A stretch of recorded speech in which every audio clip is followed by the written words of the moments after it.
This is a painting that is inspired by this illustration, which I found on Pinterest. Unfortunately, I have no idea who painted it. I can't find a name or a link anywhere, but I thought it was a great inspiration for a children's art project. So we're using square paper. This is gouache or watercolor paper that I've cut down to a square shape. We're going to start drawing in our basic lines. I'm using my horizon line first. It's a bit wobbly. Then I've marked where I want the end of my nose to go and where I want the end of his behind to go. Marking those ends helps the kids kind of stay within the limits of how big they need to go. And from there, you're just going to kind of start with a basic shape. He's a bit egg-shaped. And you're just going to draw it out until you find the right shape. Look how I'm holding my pencil. It kind of helps me loosen up my drawing a little bit. So there we go. Now I'm going to refine some of these lines. Put his eye in, which is right here on the edge of his nose. I'm going to work a little bit on the detail. So not too much detail, because we'll be painting over this and creating some shapes with our paintbrush. Then he's got his 4 legs. The one closer to you should look a little bit lower.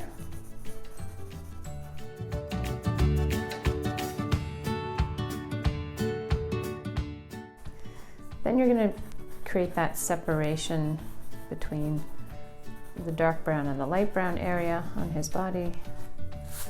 Kind of wobbles down a bit, and his ear is tucked in kind of behind there.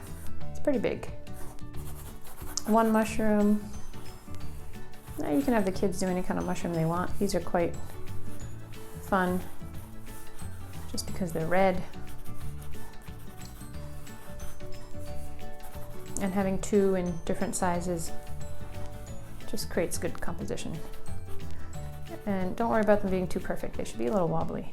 Now all this foliage in the front we're going to do later with our paintbrush. So we're not going to draw that in right now. And this is our palette. I'm using 2 blues, a red, a dark green, a brown, an ochre, and a whole bunch of white. And you can see I've taped down my border here, so it'll give me a nice clean finish. With gouache, you always want to have a wet brush. I'm going to start by taking a bit of blue. And I want it quite dark, so I'm going to add a little black into it. I'm going to start a little dark, and as I come down, I'm going to keep getting a bit lighter. So I just add a little bit of white. I can also add my other blue. See how my brush is looking a bit dry, so just add a little water and keep working my way down. I'm going to create a nice blended sky.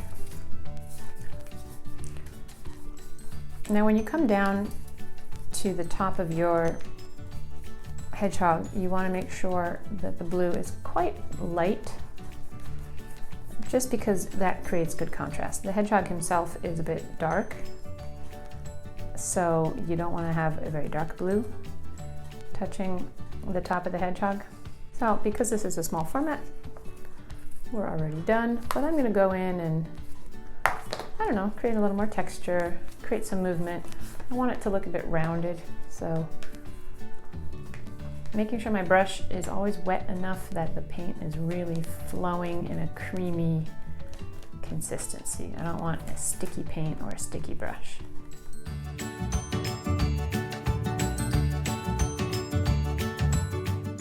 And I'm going to draw in my middle ground. It goes here behind my mushrooms, behind the legs. Make sure your hedgehog is standing on the foreground. And I'm going to make that a really light blue.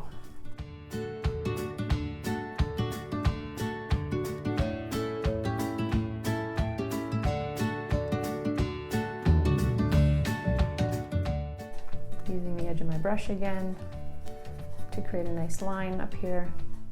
Don't forget to go between his legs here and then underneath his belly. You can either leave the paper white or you can paint white. I personally don't really like leaving paper white. Kind of looks a little bit unfinished to me. Even though you can hardly see that I'm painting this white, I still feel like it's the creaminess of the paper with the gouache on it matches the creaminess everywhere else that's been painted. Also, there is always a tiny bit of blue in my brush because I haven't rinsed it out entirely. So this is actually a little bit of a blue cast white, which is more of a realistic snow color. Snow is a little bit blue. There are a little bit of shadows here underneath the feet and the mushrooms. You can do those now or you can do those later after you have painted the mushrooms. But let's see if we can do it now. Just using a tiny bit of blue paint.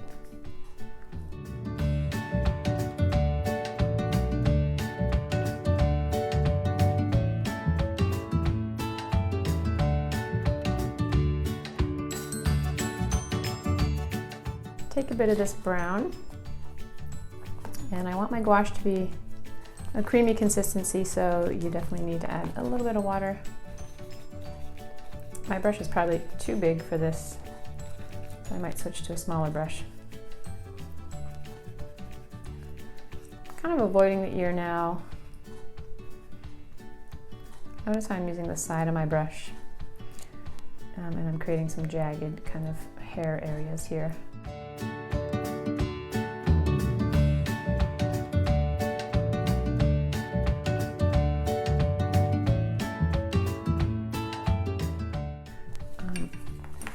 I'm actually going to add a little bit of blue to my brown.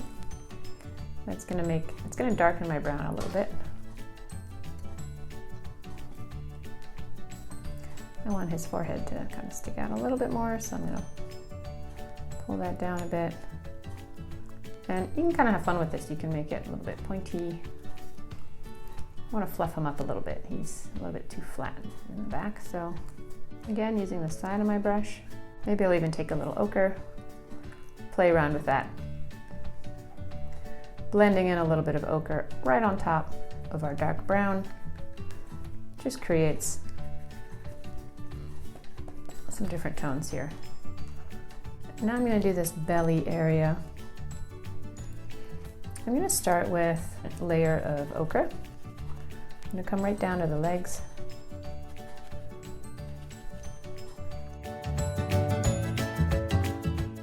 And I'm just doing, you know what, I'm just going to paint right over his eye. It's a lot easier.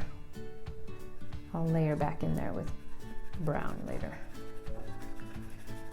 I might even do the snout and the nose. All right, now I'm going to take some white and I'm going to layer right over top. And that's going to allow me to get this nice, almost buttery color.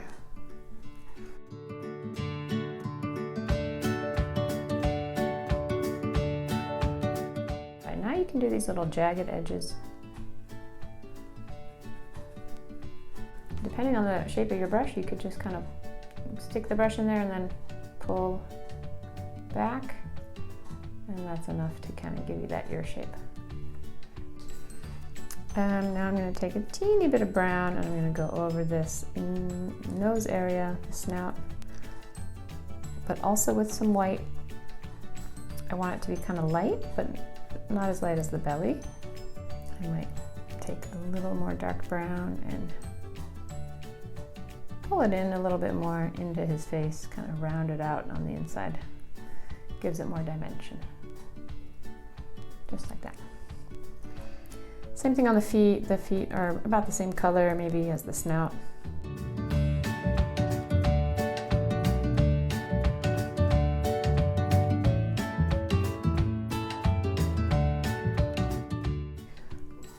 Now if you're a stickler for things, you can go in there with a little bit of dark brown and add just a teensy bit of dark brown at the top, because that's kind of where you might have a shadow.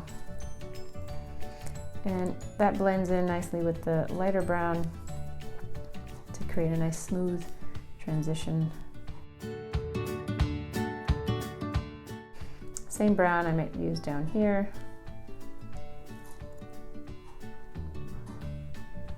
Along the bottom edge of his snout. And again, you can blend that out just by adding a little water and going right over that edge. Kind of blend that out. All done.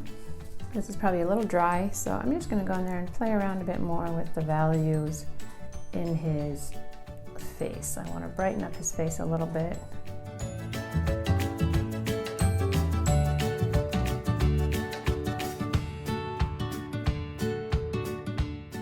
Always blend them in nicely, blend in your edges nicely by adding a little bit of water with a wet brush. I can always go in and take a little more ochre, maybe creating a slightly more shadowy area here, down here maybe.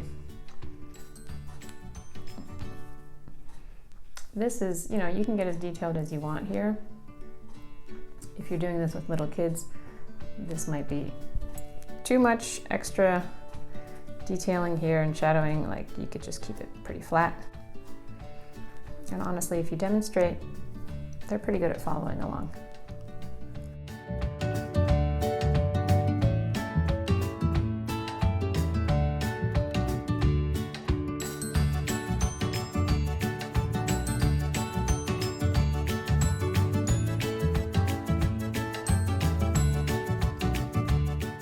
I'm going to take a detail brush now, very small one.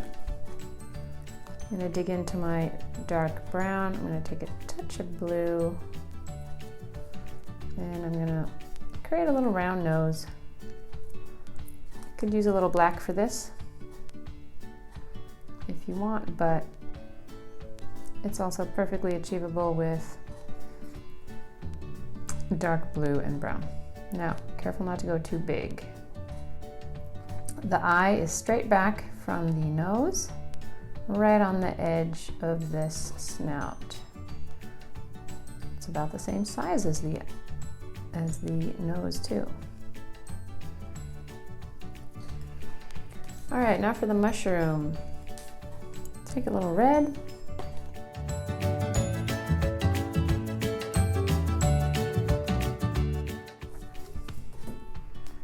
Now you're going to do your white.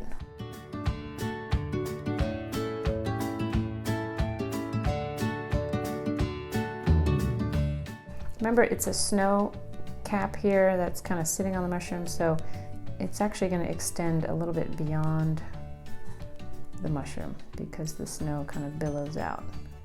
Now let's do this little stem area down here. The first part of the stem, which is right underneath the cap, is kind of an ochre, and then the bottom of the stem is brown, darker brown. I'm going to add a little white to that.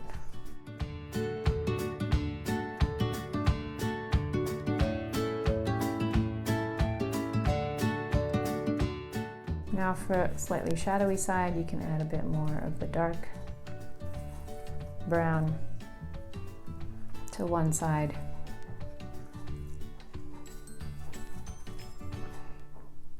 And maybe just right underneath the cap towards the bottom, maybe a little darker there. Likewise, you can also add a touch of white to the other side,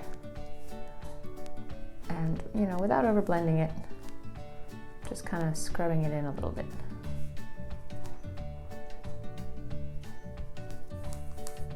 Should we give this guy a little bit of a cheek color? Now with my detail brush, I can add a few details into his ear.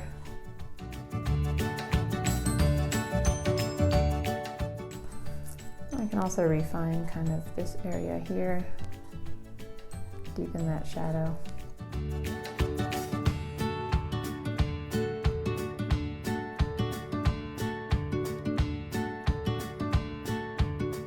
So I'm seeing this is looking a little lighter than I want, so I'm going to go in there again and just add a few more of this dark blue and dark brown.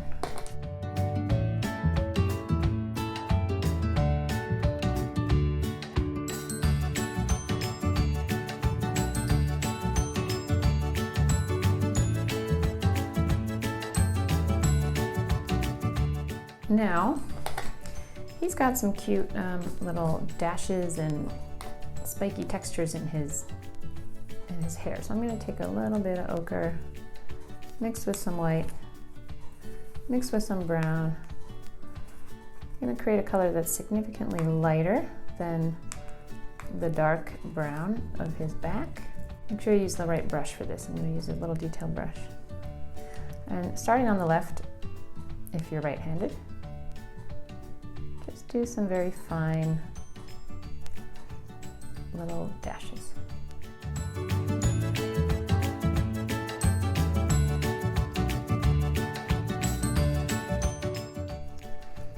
Now I might take slightly darker color. I'm just going to put a few little dashes in here. Now you don't want as many here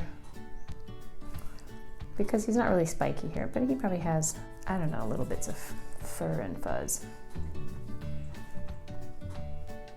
The important thing is not to overdo this part. You don't want the same amount of streaks here as here. That would be a little bit difficult for the eye to settle on. So you're always going to have a little light spot. Now I totally forgot to leave those whites in the mushrooms white. So let's see if I can add those in now.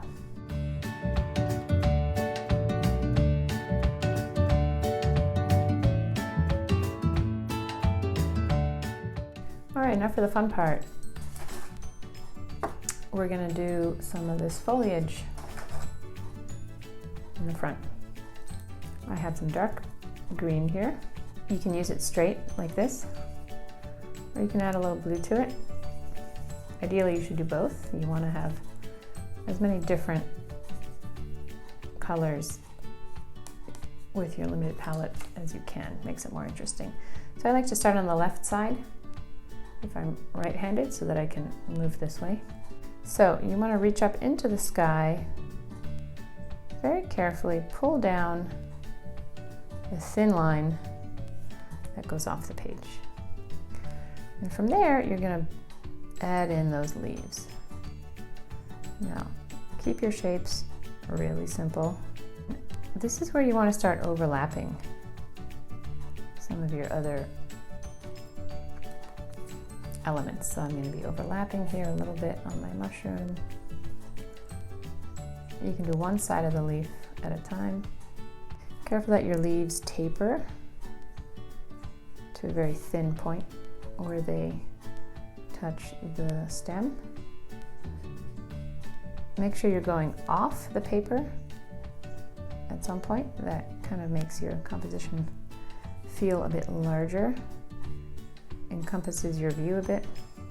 So now I'm going to take that same color and I'll just add a little white to it so that I have a different color. You don't always want to use the same colors.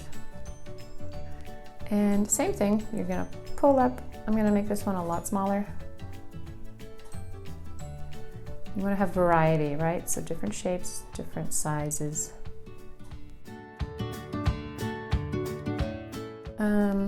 So now maybe I'll take a bit of blue and make a light blue.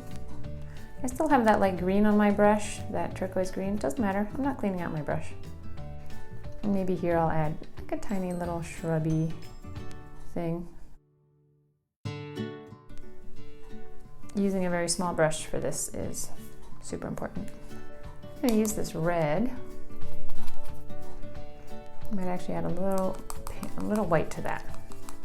So it's not exactly the same red as my mushroom. Now you can see with gouache that you can do a good amount of layering on top of colors, even darker colors.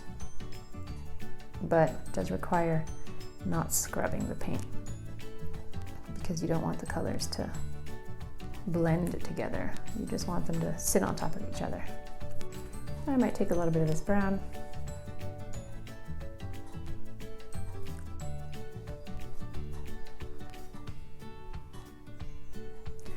A good rule of thumb too is that when you're painting any kind of foliage, you want to make sure that things are not just always going straight up and down. You know, sometimes kids have the tendency to draw everything just super vertical. Grass, trees. Remember, things curve and they move. Now we'll take some of this color here, and I'm going to do a teeny little shrubby. I'm just creating dots, sort of along tiny little branches. For a little dimension, you can dot in a few darker dots to make it a little more interesting. You can see here I have this green going all the way up, but in this composition he's a little closer to the edge, so there's not as much space, and the green is very dark, as is the hedgehog here, so I'm going to lighten up that green so that I can see it a little bit better. So again, I'm going to start with a very thin line, pull it down all the way to the bottom. And now you can see my paint is a little dry and a little too light. I don't like how it looks up here in the sky, so I'll darken that a little bit.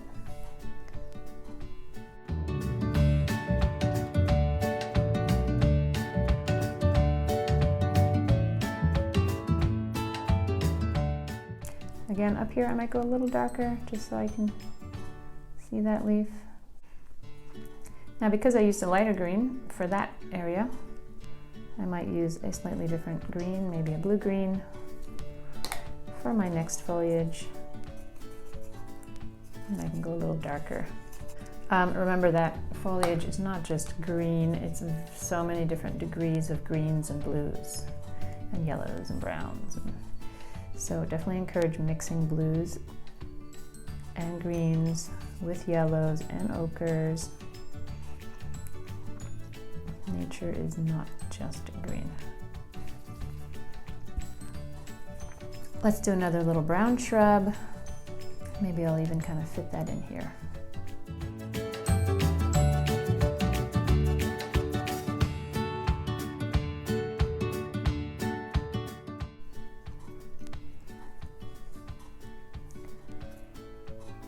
Let's do one more.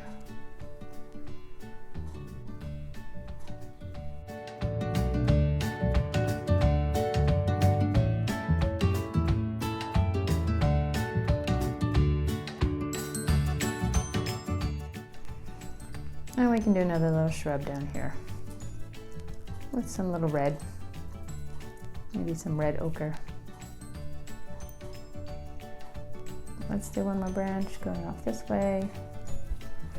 I quite like the red against this green. You could do a full moon or a half moon. It's really just a C shape. I'm using a round brush, but I think I'm going to have to go in with my detail brush after I get this shape. And you want to leave the tips nice and pointy, but then you're going to get a little thicker on the inside. While I'm here, I'm just going to do some stars.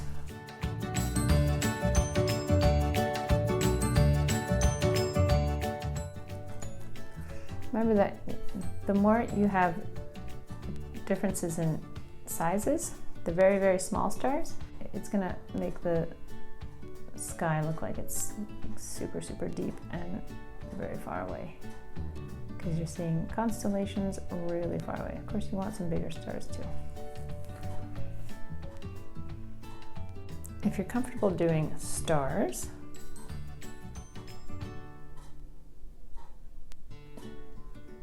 you could do a few stars.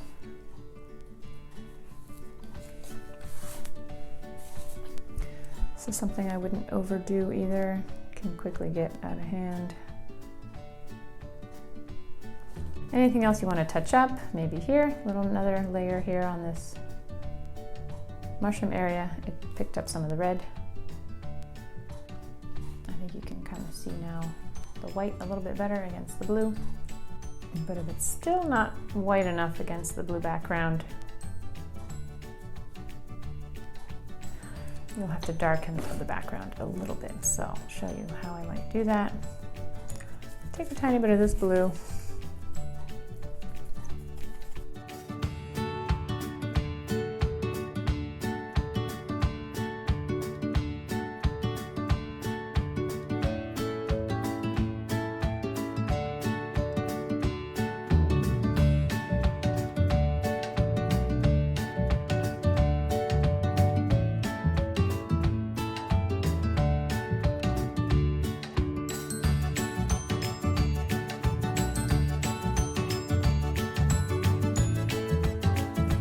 Spritz with my toothbrush. This is a painter's toothbrush. You can use any old toothbrush.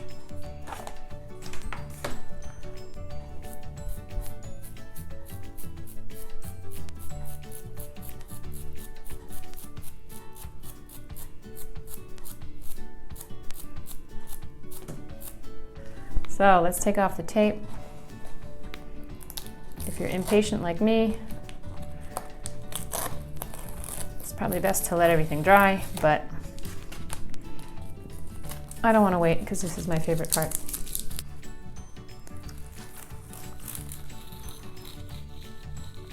There you go.